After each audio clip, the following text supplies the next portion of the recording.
Hello guys, मेरा नाम भावना सिंह है। मैं आपकी मेंटोर हूँ। हम स्टडी कर रहे हैं introductory micro economics class 11th का मॉड्यूल। आज हम next chapter number 5 production function से स्टार्ट करने वाले हैं। आज मैं न्यू चैप्टर स्टार्ट कर रही हूँ। हम बिल्कुल बेसिक से स्टार्ट कर रहे हैं, तो हम इसके बारे में बिल्कुल बेसिक से मतलब समझेंगे प्रोडक्शन फंक्शन। लास्ट चैप्टर हमने पढ़ा था elasticity of demand and now production function. हम लोगों को पता है कि बोथ कंज्यूमर्स और प्रोड्यूसर्स दोनों ही इम्पॉर्टेंट होते हैं किसी भी इकोनॉमी की स्मूथ फंक्शनिंग के लिए, इकोनॉमी को अच्छे से चलाने के लिए। इसीलिए लास्ट के जितने भी चैप्टर्स थे हमने अभी तक कंज्यूमर्स का बिहेवियर समझा था। अब हम प्रोड्यूसर्स की तरफ अपनी अटेंशन डालेंगे। तो प्रोड्यूसर क्या करता है, अलग अलग वेरियस इनपुट्स जो होते हैं उनको प्रोडक्शन, अलग अलग गुड्स और सर्विसेज की प्रोडक्शन में यूज़ करता है। अलग अलग इनपुट्स को it makes the use of various inputs for production of goods and services. अब प्रोडक्शन का क्या मतलब है? Production is an important economic activity, बहुत ही इम्पॉर्टेंट इकोनॉमिक एक्टिविटी होती है। क्यों? क्योंकि वो एनहांस करती है किसी भी प्रोडक्ट की यूटिलिटी, यानी उसका यूज़ और सेटिस्फैक्शन को बहुत ज़्यादा एनहांस कर देती है। कैसे एनहांस करती है? उसकी फॉर्म को चेंज करके, जो उसके कंज्यूमर्स को नीड होती है। फॉर एग्जांपल, मान लो हम एग्जांपल लेते हैं लेदर का। अगर हम रॉ लेदर का यूज़ देखें तो बहुत ही लेस यूज़ होगा रॉ फॉर्म में लेदर का। और जब उस लेदर को हम ट्रांसफॉर्म कर देंगे डिज़ायरेबल प्रोडक्ट्स में, जैसे कि शूज़, लेदर के शूज़, लेदर के बैग्स, लेदर की जैकेट्स वगैरह में, तो उनका ज़्यादा अच्छा यूज़ होगा। इसीलिए जो प्रोडक्शन से क्या होता है, एक ऐसी इम्पॉर्टेंट इकोनॉमिक एक्टिविटी होती है जो एनहांस कर रही है उस प्रोडक्ट का यूज़, किस प्रोडक्ट का, जैसे लेदर का यूज़ एनहांस कर रही है by changing it in the form needed by the consumers. ऐसे फॉर्म में चेंज कर कि जो कंज्यूमर्स को जिस चीज़ की ज़्यादा ज़रूरत है। तो जो टर्म प्रोडक्शन है इकोनॉमिक्स में, वो बहुत वाइडर रेंज ऑफ एक्टिविटीज़ में यूज़ होता है देन डेली इकोनॉमिक एक्टिविटीज़ के अलावा। नाउ इकोनॉमिस्ट में अगर मैं आपको कहूँ प्रोडक्शन का मतलब क्या होगा, transformation of inputs into output.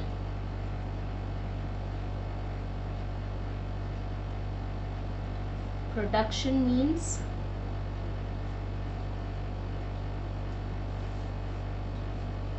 transformation of inputs into outputs। Inputs जैसे कि शूज़ को मैन्युफैक्चर करने के लिए, शूज़ क्या हो गया, आउटपुट। तो हमें अलग अलग इनपुट की ज़रूरत पड़ेगी। इनपुट जैसे कि लेदर की ज़रूरत पड़ेगी,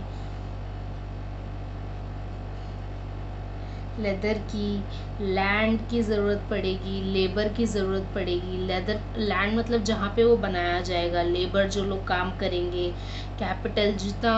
कैपिटल यानी कि जितना पैसा उसमें स्टार्टिंग में लगाया जाएगा, और लेदर लगेगी, और नेल्स वगैरह, जो भी ये सारे इनपुट्स हैं, इनसे ही शूज़ बनेगा, यानी एक आउटपुट बनेगा। तो प्रोडक्शन क्या होता है, ट्रांसफॉर्मेशन ऑफ इनपुट्स का ट्रांसफॉर्म करेंगे हम एक आउटपुट के अंदर। अब प्रोडक्शन फंक्शन क्या होता है, कुछ रिलेशनशिप होती है इन इनपुट्स और आउटपुट के बीच में, एक रिलेशनशिप होती है। उसी रिलेशनशिप को क्या कहते हैं, प्रोडक्शन फंक्शन कहते हैं इकोनॉमिक्स की टर्म्स में। तो production function is an expression, एक ऐसी एक्सप्रेशन है कि एक टेक्नोलॉजिकल रिलेशनशिप बन रही है किस किस की चीज़ के बीच में, एक physical input and output of a good. किसी भी गुड के फिजिकल इनपुट और आउटपुट के बीच में अगर कोई टेक्नोलॉजिकल रिलेशनशिप बन रही है, उसको हम क्या कहते हैं, प्रोडक्शन फंक्शन क्या कहते हैं, प्रोडक्शन फंक्शन। सो सिम्बॉलिकली अगर मैं इसको बताऊं तो output of any commodity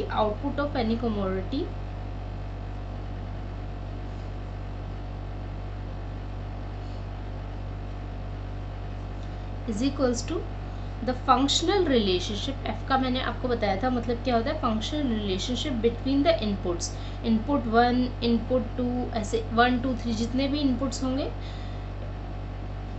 to input n जितने भी इनपुट्स होंगे, तो एक फंक्शनल रिलेशनशिप होगी किसके बीच में, इनपुट्स के बीच में और आउटपुट्स के बीच में। उसी चीज़ को क्या कहते हैं, this is production function, this is nothing but production function, production function कहते हैं। फॉर एग्जाम्पल, सपोज एक फर्म मैन्युफैक्चर कर रही है चेयर। अब चेयर्स मान लो कोई भी फर्म मैन्युफैक्चर कर रही है दो इनपुट्स के ज़रिए, मान लो लेबर के ज़रिए कर रही है और कैपिटल के ज़रिए। तो लेबर को हम एल से डिनोट करते हैं, कैपिटल को हम के से डिनोट करते हैं। लेबर और कैपिटल के ज़रिए कोई भी हम एक चेयर बना रहे हैं, तो प्रोडक्शन फंक्शन क्या होगा, प्रोडक्शन फंक्शन होगा output of chairs is equals to function of labour comma capital. ये क्या होगा, प्रोडक्शन फंक्शन होगा अगर हम चेयर्स का मैन्युफैक्चर कर रहे हैं। सिमिलरली प्रोडक्शन फंक्शन डिफाइन कैसे होगा, मैंने आपको बता दिया। अगर मैं कहूँ कि इन दोनों की मदद से एक प्रोडक्शन फंक्शन हमने एक्सप्रेस किया, मान लो हमने बताया एक प्रोडक्शन फंक्शन है 250 is equals to 7L and 2K। इसका क्या मतलब हो गया, इसका मतलब हो गया कि 7 units of labour and 2 units of capital can produce a maximum of 250 chairs, यानी मैक्सिमम ऑफ 250 चेयर्स हम बना सकते हैं by using 7 labour of units and 2 labour of capital. या तो ये होगा, तो प्रोडक्शन फंक्शन क्या बताता है, ये बताता है कि मैक्सिमम आउटपुट जो हम प्रोड्यूस कर सकते हैं with the given inputs, in input से, या फिर मिनिमम क्वांटिटी ऑफ इनपुट्स कितनी ज़रूरी है हमें इस आउटपुट को बनाने के लिए, कोई भी गिवन आउटपुट को बनाने के लिए हमें कितनी मिनिमम इनपुट्स की ज़रूरत पड़ेगी, ये बताता है। या फिर ये बताता है कि कितना मैक्सिमम हम आउटपुट बना सकते हैं गिवन इनपुट्स के साथ। तो दो चीज़ें बताता है, क्या बताता है, it gives the maximum output with given inputs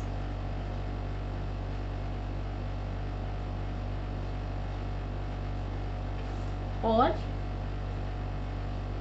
minimum inputs required to produce given output, maximum output that can be produced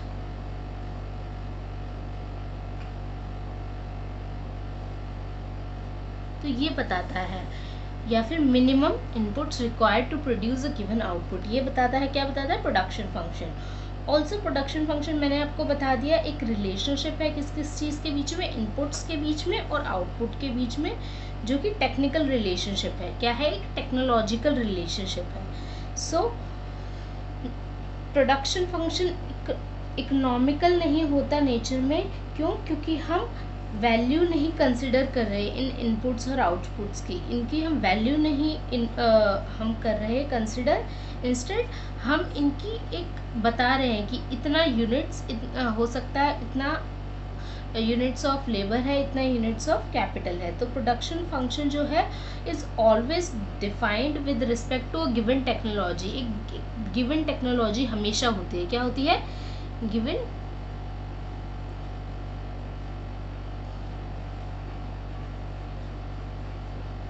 technology हमेशा एक गिवन होती है। अगर कोई भी इम्प्रूवमेंट होता है टेक्निक ऑफ प्रोडक्शन में, तो इंक्रीज्ड आउटपुट जो होता है, सेम फिजिकल इनपुट्स, अगर मान लो कि हमारी टेक्नोलॉजी बढ़ जाएगी और इनपुट्स हमारे सेम हैं, तो भी हम कहेंगे कि हमारा आउटपुट बढ़ रहा है। क्यों, क्योंकि हमारी टेक्नोलॉजी बढ़ रही है। इसीलिए हम अगर सिर्फ इनपुट और आउटपुट का रिलेशनशिप देखते हैं तो हम टेक्नोलॉजी को कांस्टेंट मान के चलते हैं। तो प्रोडक्शन फंक्शन में सिर्फ टेक्निकल एफिशिएंट मेथड्स यूज़ होते हैं प्रोडक्शन के लिए, क्योंकि इनएफिशिएंट मेथड्स को यूज़ नहीं करता कोई भी रेशनल एंटरप्रेन्योर। अगर अब हम शॉर्ट रन और लॉन्ग रन की बात करें, प्रोडक्शन फंक्शन में फंक्शनल रिलेशनशिप जो होती है, कोई भी आउटपुट में चेंज होगा, अगर इनपुट में चेंज होने से कोई भी आउटपुट में चेंज होगा, वो दो फेजेस में हम पढ़ते हैं, दो फेजेस में पढ़ा जाता है, which is short run and long run. Short run और लॉन्ग रन दो टाइम पीरियड्स में पढ़ा जाता है। क्या पढ़ा जाता है? अगर हम कोई भी चेंज हो रहा है आउटपुट में, तो वो क्या होगा, इनपुट में चेंज होने की वजह से होगा। तो ये दो फेजेस में पढ़ा जाता है, दो पीरियड्स में, शॉर्ट रन पीरियड में और लॉन्ग रन पीरियड में। तो शॉर्ट रन एक ऐसा पीरियड होता है जिसमें आउटपुट जो है वो चेंज हो सकता है सिर्फ वेरिएबल फैक्टर्स की वजह से। Output can be changed by changing only variable factors.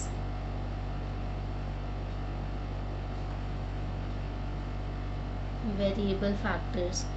और जो लॉन्ग रन है उसके अंदर जो है आउटपुट जो है हमारा चेंज हो सकता है सारे by changing all factors of production. इसके अंदर क्या है, output can be changed by changing all factors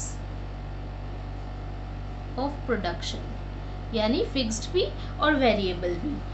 अब मैं अगर आपको शॉर्ट रन की ही बात बताऊं, शॉर्ट रन के अंदर जो फिक्स्ड इनपुट्स होंगे वो क्या होंगी, प्लांट एंड मशीनरी हो गई, बिल्डिंग हो गई।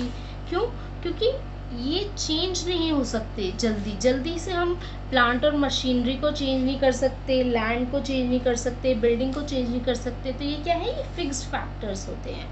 तो इसका मतलब क्या होता है, प्रोडक्शन जो है वो रेज हो सकती है शॉर्ट रन में बाय इंक्रीजिंग सिर्फ वेरिएबल फैक्टर्स। सिर्फ वेरिएबल फैक्टर्स को ही चेंज किया जा सकता है। वेरिएबल फैक्टर्स मतलब वेरिएबल फैक्टर्स वो फैक्टर्स होंगे जो कि फिक्स्ड नहीं होंगे, जैसे कि हमारी लैंड है वो फिक्स्ड फैक्टर हो जाती है शॉर्ट रन के अंदर। प्लांट एंड मशीनरी है, क्यों? क्योंकि इसको हम जल्दी से चेंज नहीं कर सकते अपनी प्लांट एंड मशीनरी को जल्दी। लॉन्ग रन में अब तो हम चेंज कर सकते हैं अपनी प्लांट एंड मशीनरी को। सो फॉर एग्जांपल, अगर एक प्रोड्यूसर को इंक्रीज करना है अपना आउटपुट एक शॉर्ट रन के अंदर, तो ऑब्जेक्टिव क्या होगा उसका, वो यूज़ करेगा रॉ मटेरियल्स को और इंक्रीज करेगा नंबर ऑफ, मतलब वो चाहेगा कि अपने नंबर ऑफ वर्कर्स को बढ़ा दे या रॉ मटेरियल्स का यूज़ बढ़ा दे। क्यों? क्योंकि वो वेरिएबल फैक्टर्स होंगे, लेकिन वो एग्जिस्टिंग फैक्ट्री, बिल्डिंग या फिर प्लांट एंड मशीनरी के साथ क्या इसके अंदर क्या होगा, वो कैसे बढ़ाएगा अपने आउटपुट को बढ़ाएगा by using more raw materials, increasing number of workers,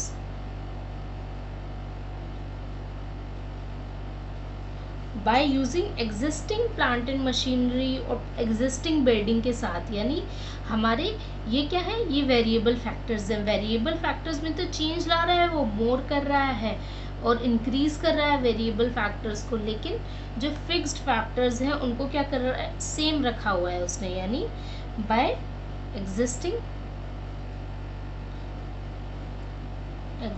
building,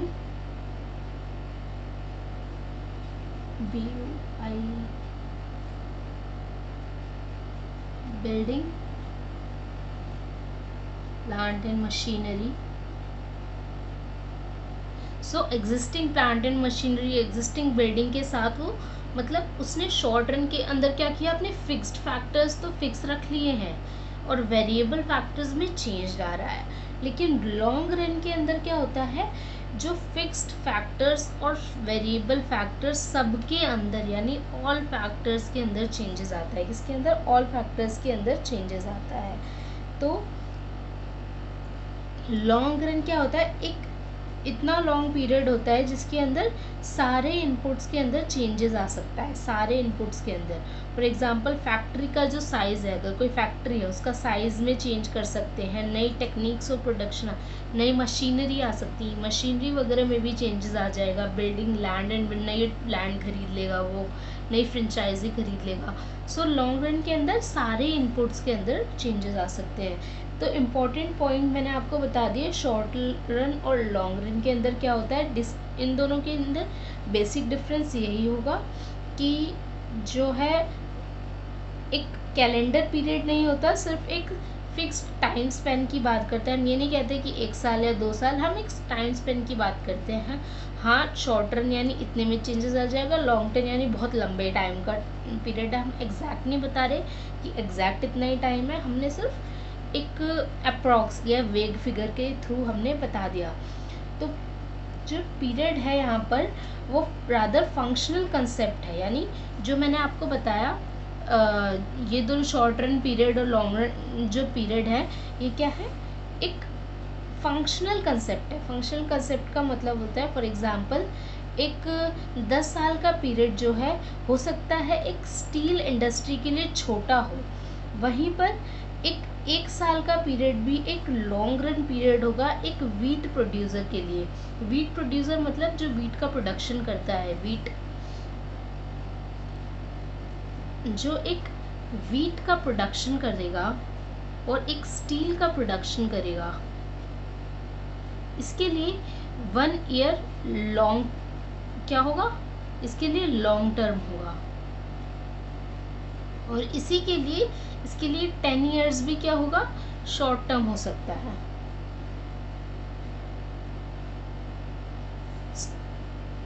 production लिखा है गाइस, ये प्रोडक्शन में शॉर्ट में लिख दिया प्रोडक्शन। तो वीट के लिए 1 ईयर भी एक लॉन्ग टर्म हो सकता है, लेकिन स्टील प्रोडक्शन के लिए 10 ईयर भी एक शॉर्ट टर्म प्रोडक्शन हो सकता है। इसका मतलब क्या है, ये एक फंक्शनल कंसेप्ट है। क्या है, ये जो टाइम पीरियड की हम बातें कर रहे हैं, ये क्या है, एक फंक्शनल कंसेप्ट है, रादर देन फंक्शनल कंसेप्ट है ना। और ये क्या प्रोडक्शन कंडीशन पे डिपेंड करेगा, किस पे डिपेंड करेगा, प्रोडक्शन कंडीशन पे।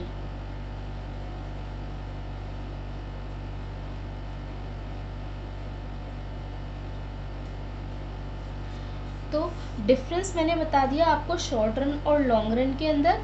फैक्टर्स जो है शॉर्ट रन के अंदर मैंने आपको बता दिया, वेरिएबल और फिक्स जो है दोनों ही होंगे। यहाँ पे ऑल जो शॉर्ट रन के अंदर वेरिएबल और फिक्स्ड फैक्टर जो है अलग अलग होंगे एक तरह से।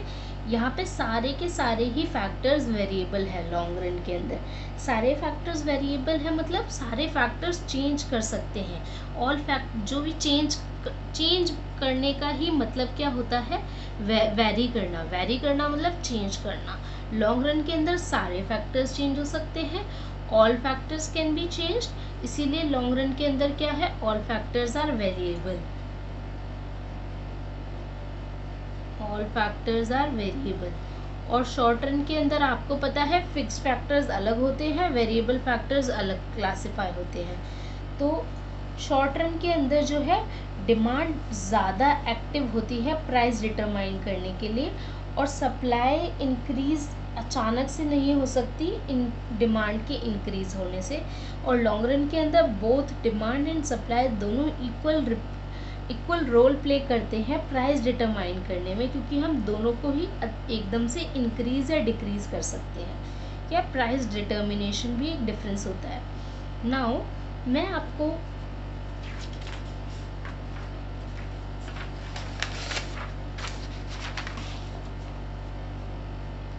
अगर यहीं पे हम लोग डिस्कस करें कि वेरिएबल फैक्टर्स और फिक्स्ड फैक्टर्स होते क्या हैं, अभी मैंने आपको बताया, आप कहेंगे वेरिएबल फिक्स्ड में इसमें कन्फ्यूजन हो रहा है। तो प्रोडक्शन क्या होता है, एक कंबाइंड एफर्ट होता है, अलग अलग फैक्टर्स ऑफ प्रोडक्शन को यूज़ करके जो कंबाइंड एफर्ट निकलता है उसे प्रोडक्शन कहते हैं।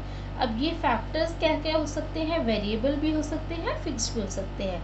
वेरिएबल फैक्टर्स क्या होते हैं, जो हम शॉर्ट रन में जो चेंज कर सकते हैं उन्हीं को हम वेरिएबल फैक्टर्स कहते हैं। Variable factors are those which can be changed in the short run.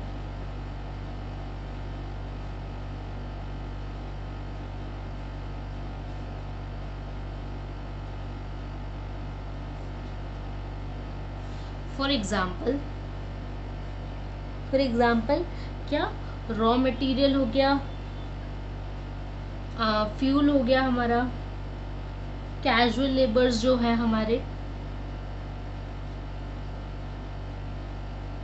Etcetera, ये सब क्या है क्योंकि इन्हें हम शॉर्ट रन के अंदर चेंज कर सकते हैं, तो ये क्या है, वेरिएबल फैक्टर्स है।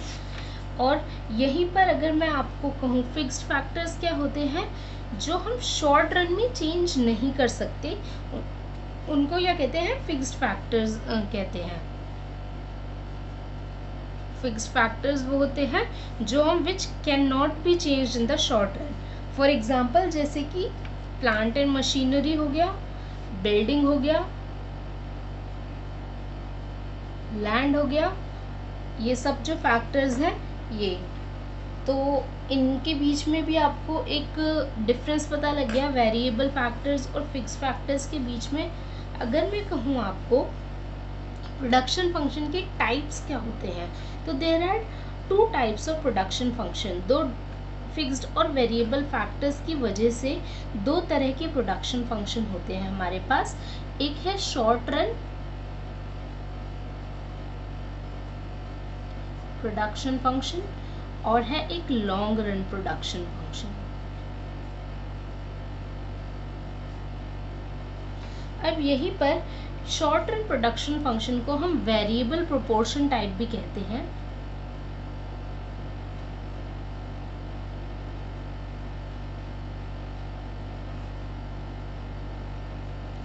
और इसको हम कहते हैं कांस्टेंट प्रोपोर्शन टाइप।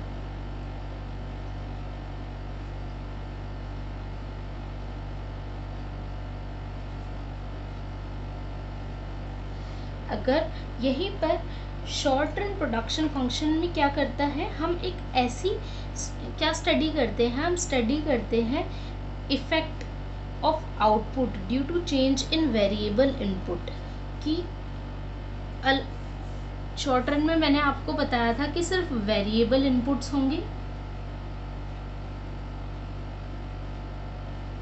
तो हम क्या करते हैं, हम स्टडी करते हैं इन वेरिएबल इनपुट्स में चेंज आने से क्या इफेक्ट होगा हमारे आउटपुट पर, एज्यूमिंग अदर फैक्टर्स में कोई चेंज नहीं आ रहा। एज्यूमिंग क्या, अदर फैक्टर्स में कोई भी चेंज नहीं आ रहा। एज हमें पता है कि there is a change in variable input only, कि सिर्फ वेरिएबल इनपुट में ही चेंज हो रहा है, इसीलिए जो रेशियो है अलग अलग इनपुट्स में वो चेंज होगी at different levels of output. क्या, जो रेशियो है अलग अलग किसमें, इनपुट्स में, ये इतने सारे इनपुट्स हैं, सारे वेरिएबल इनपुट्स हैं, इनमें जो जो चेंज होगा, जो रेशियो होगी between the different level of inputs, ये चेंज होगी ड्यू टू द अलग अलग लेवल ऑफ आउटपुट पे चेंज हो जाएगी। इस चीज़ को मैं आपको आगे आने वाले सेक्शन में समझाने वाली हूँ। नाउ ये जो लॉन्ग रन प्रोडक्शन फंक्शन है वो क्या होता है, इसमें कांस्टेंट प्रोपोर्शन टाइप होता है। इसके अंदर क्या पढ़ते हैं, हम स्टडी करते हैं आउटपुट पे इफेक्ट स्टडी करते हैं किस चीज़ का, सारे फैक्टर इनपुट्स में चेंज होने से। यहाँ तो वेरिएबल इनपुट में हो रहा था, यहाँ पे ऑल फैक्टर इनपुट्स में, यानी कि फिक्स्ड फैक्टर भी है और वेरिएबल भी है, फिक्स्ड भी है एंड वेरिएबल भी है। दोनों फैक्टर में चेंजेस होने से क्या इफेक्ट हो रहा है हमारे आउटपुट के ऊपर, ये हम स्टडी करते हैं लॉन्ग रन प्रोडक्शन फंक्शन में। तो ये जो है शॉर्ट रन जो है प्रोडक्शन फंक्शन, इसमें जो रिलेशनशिप है वो हम लॉ ऑफ वेरिएबल प्रोपोर्शंस,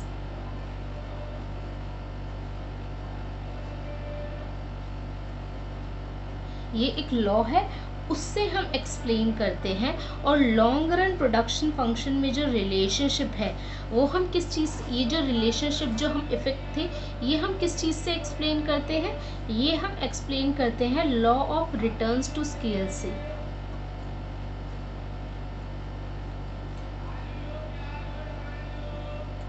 सो आपको ये जो law of returns to scale है आपके, वैसे तो सिलेबस आउट ऑफ सिलेबस है, सो इस सिलेबस में हम सिर्फ लॉ ऑफ वेरिएबल प्रोपोर्शंस को ही मैं आपको समझाऊंगी। So before law of variable proportion पढ़ने से पहले मैं आपको कुछ कंसेप्ट्स पढ़ाना चाहूँगी लॉ ऑफ प्रोडक्ट के। सो लॉ ऑफ प्रोडक्ट के कंसेप्ट्स को स्टडी करने को हम नेक्स्ट लेक्चर में स्टडी करेंगे। आई होप आपको आज का लेक्चर समझ आया हो। बहुत ही बिल्कुल बेसिक था ये एक प्रोडक्शन फंक्शन का। नेक्स्ट चैप्टर में हम कंसेप्ट ऑफ प्रोडक्ट पढ़ना स्टार्ट करेंगे and law of variable proportion के बारे में पढ़ेंगे। सो thank you guys for your time and consideration. Please take care, stay happy and stay healthy.